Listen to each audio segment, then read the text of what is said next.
I'm Logan Crawford, and right now on Spotlight, we're talking to author Dr. B. D'Amato about her amazing book, Triskele. It is a complex and deeply moving exploration of the human psyche set against the richly varied backdrops of an idyllic upstate farm, the gritty streets of New York City during the 1980s, and the distinguished halls of Franklin University. We are delighted to have the doctor in the spotlight today. We thank the folks at Atticus Publishing for helping us put her in the spotlight today. And we ask viewers like you to support writers like her by subscribing to our channel. Doctor, thank you so much for being our guest today. Thank you for having me, Logan. A pleasure to be here. This is quite an amazing work. Two siblings, a brother and a sister, Paul and Bethany, separated at a young age, and there's an emptiness in their life from that point forward. That's the premise of your book. Give the folks at home a little teaser of what it's all about. Okay. The book starts with Paul and Bethany, very young, playing in their backyard. She's drawing, he's on a swing set.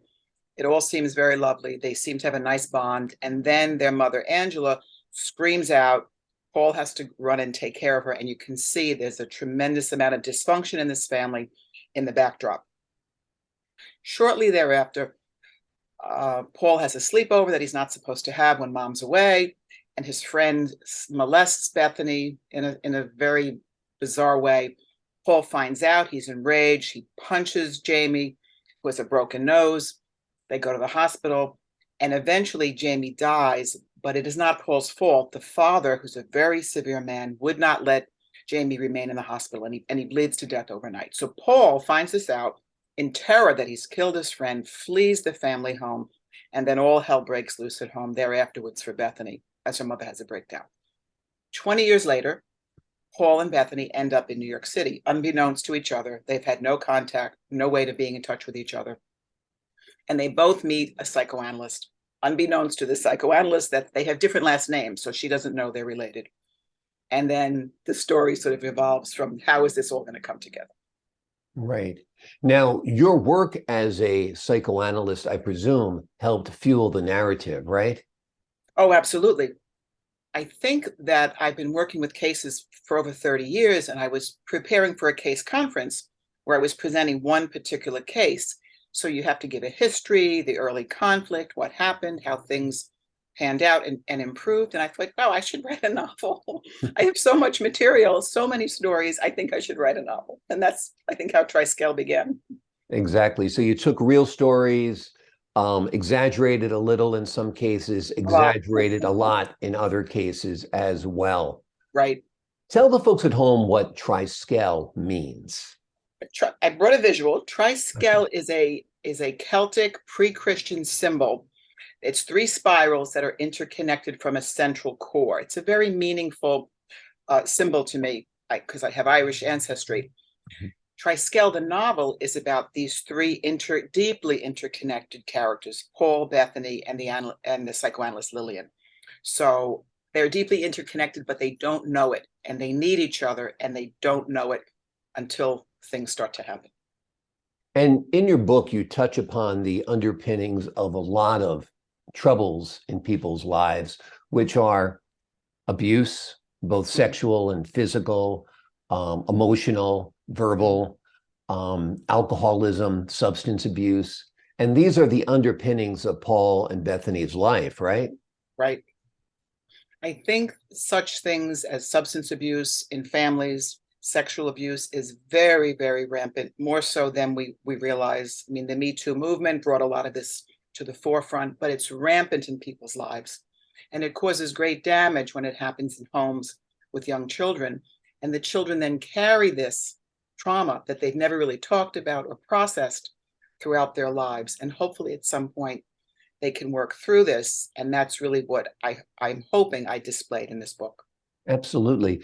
When siblings or mother and child or father and child are separated at a young age and one never gets to know the other, is there a longing and a desire deep within the soul of that person always, do you think? I think absolutely. There is such a connection, a physical connection between a mother and her child, and then the siblings that are grown who grew up together from this same mother, when those losses occur, and that also happens frequently for various reasons, there is a longing for all of the parties to want to try and reunite. It's almost like a piece of yourself is lost if these very close family connections have been severed. And part of our lives, I think, is figuring out the puzzle and how we piece together. And knowing your family members, whether it's a sibling or your mother or your father, deeply and connected, really helps solve the mystery of who you are as far as your personality traits go and your history, your story of yourself, right? Oh, absolutely. People need to know where they came from. Yeah. And then generationally, they need to know where they came from, where their parents came from. And I think psychoanalysis is a vehicle that helps people figure out who they are and where they came from, and to make peace with that. I mean, people sometimes have tremendous negative feelings towards estranged family members. But if you can work that through, there's something to be known about yourself in that.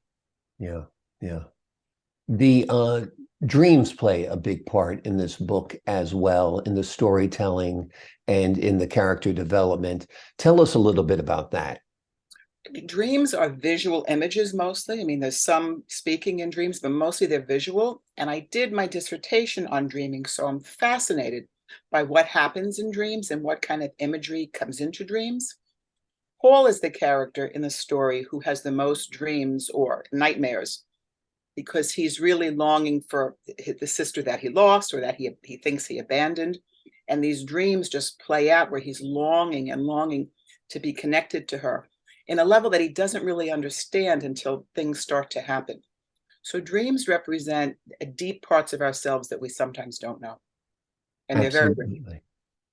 And also, people generally don't get to view other people's dreams. It's kind of a hidden part of ourselves unless you discuss it afterwards. That's kind of unique about your book. You're experiencing Paul's dreams as he's having them. Mm-hmm. And I think that's part of what I was hoping to do in this book, for people to see how dreams are meaningful in a person's life and in their early conflict, and how they can be analyzed to just sort of figure out who you are and what things are really eating at you that you may not know or may not understand.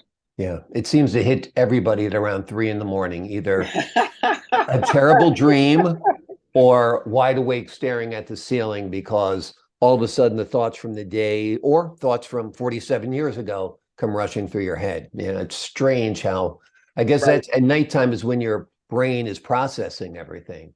Right. Freud would say that the sensor is reduced when you're sleeping, the things you don't want to know when you're conscious, but they have a way of kind of pushing through, and you really can't ignore them. If you look at them, you can make peace with them. Exactly. You have to address the elephant in the room if you happen to have white elephants in your room while you're dreaming. Although that might be a sign of alcoholism, I don't know. But let's talk about the role of grace in your book. Okay, this is a question that a lot of people have asked me. There's a scene in the book when Lillian is talking to her mentor, and they're doing a research study on why young students at this particular Franklin University are killing themselves. There's high rates of suicide. So Lillian asks her mentor, why do these kids kill themselves? And he says, well, they're looking for grace. She says, what does that mean exactly? And he says, they're looking for redemption. They're looking to be understood. People do bad things in their lives. They don't know why they do them, but they're looking to be accepted for who they are and what they've done. And these kids who have killed themselves have taken a wrong turn. They were not able to find grace. And I think the three characters in the story are all searching for some kind of redemption for something that's happened to them. Paul, who left home, he thinks he killed his friend. Bethany, who was molested and all sorts of things happened to her. And Lillian, who lost her husband, who she adored at a very young age, is frozen in time and can't move forward.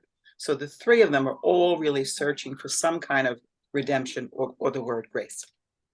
Interesting.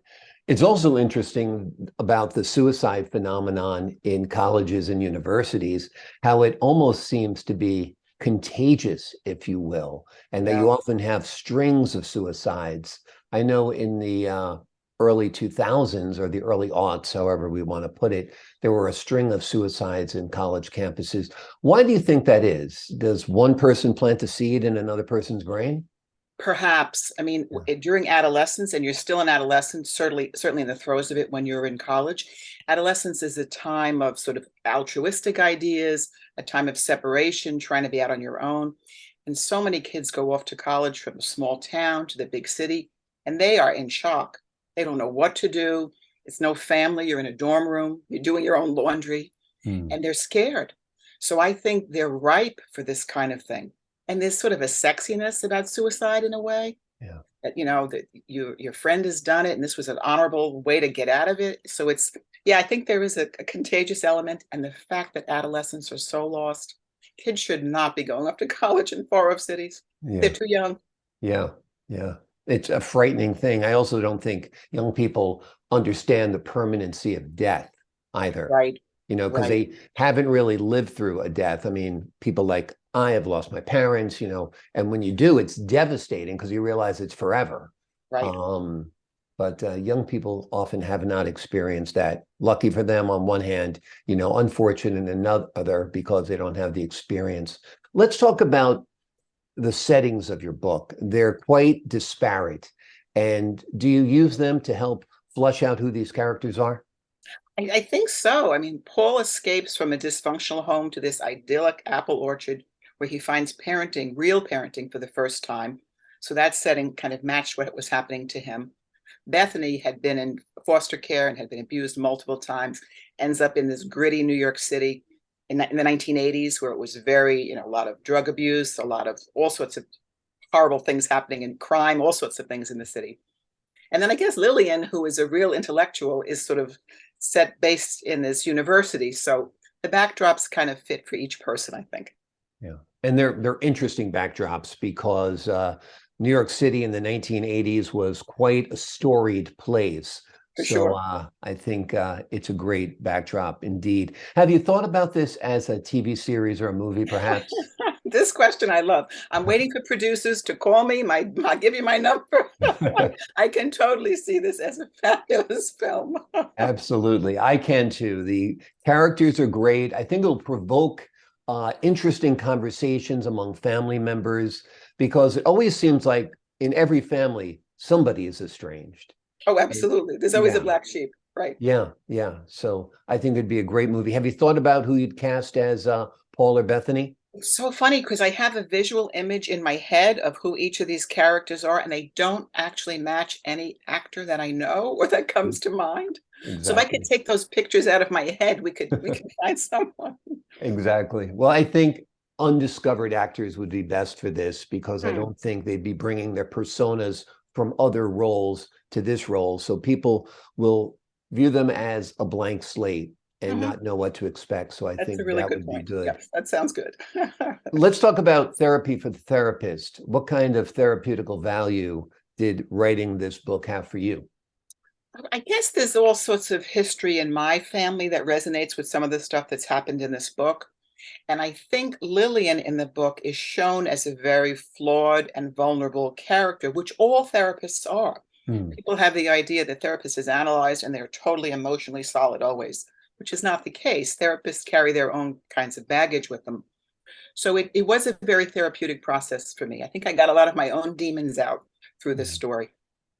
Yeah, I agree. I generally think people who are interested in studying, psychology, psychiatry, human relations, have had issues with their Mhm, own struggles in the past, mhm. have been intrigued by it, and they're empathetic towards others, which is what Absolutely. makes them effective therapists. Absolutely.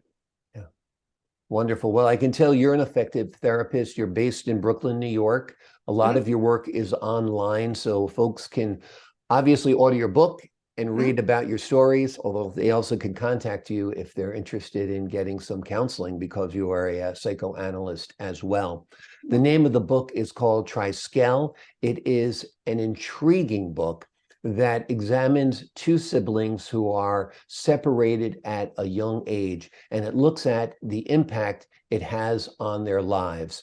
It also brings them together through a mutual acquaintance. That acquaintance is a psychoanalyst, and the three stories become intertwined like a triskele, the image of the three Mhm. circles. that Dr. D'Amato showed us at the beginning of the interview. It's an excellent book. It is highly recommended for readers. Hollywood, if you're listening, this would be a wonderful series. Barbara, thank you so much for joining us here today on Spotlight. Thank you, Logan. It was my pleasure. Pleasure is all mine. And to the folks at home, I'm Logan Crawford, thanking you for your time this time. Until next time on Spotlight.